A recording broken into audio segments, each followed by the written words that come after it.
College students come out of college with a marketing degree in captive marketing presentations.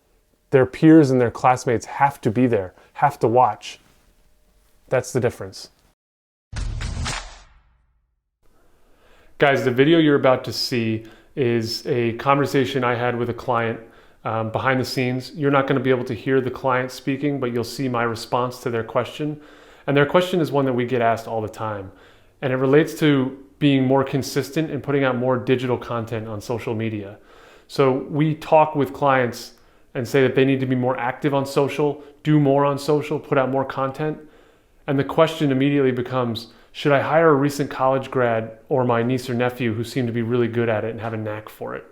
So this is my response to that. And in short, I'll tell you, you shouldn't necessarily just hire a recent college grad or niece and nephew to do your social media. I'm actually glad you brought this up. Like this comes up all the time.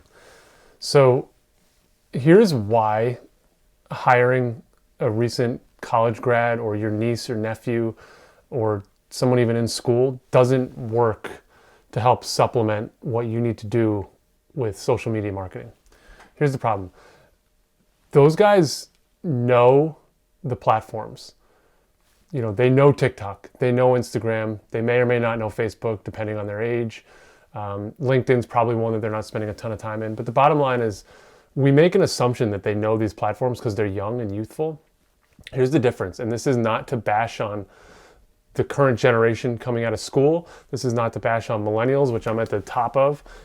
This is something that applied to me even 20 years ago. Like when you come out of school as a marketer, you get into the real world and you don't know actually how to market. Any of the marketing you did in school was captive marketing. Your professor brought you in to a group, a captive audience of 20, 30, depending on the size of your class, right? They assigned you a project, and then when it was time to deliver your presentation, you stood up in front of a captive audience who had to be there, who then felt obligated to clap for you when it was all done, right? So think about that structure versus the real world. When you hire someone to come into your business to help you market and grow your business, that audience is the real world. They're not captive at all. Now you're relying on that person who's never had to get the attention of a stranger to capture people's attention. And what ends up happening is the student comes in, the recent grad, they come into your business. They don't know the real world. They don't know the ins and outs of how to get people's actual attention outside of that captive classroom environment.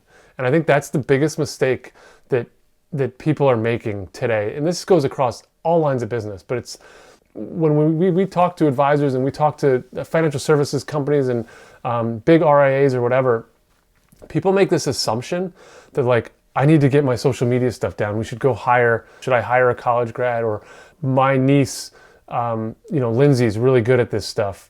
Maybe I should talk to her. She may be able to get the attention of her friends. She may be able to get the attention of her contemporaries. Can she get the attention of a 56-year-old who's going to make a financial decision? That's the problem, right? Marketing is not just understanding a social media platform does not mean you're an expert at it by any means. And that's one of the big myths that I'm out here trying to break down. College students come out of college with a marketing degree in captive marketing presentations. They know how to deliver a presentation to a captive audience that does not have a choice of whether or not to leave, and that does not have a choice of whether or not to engage and like something. Their peers and their classmates have to be there, have to watch. That's the difference.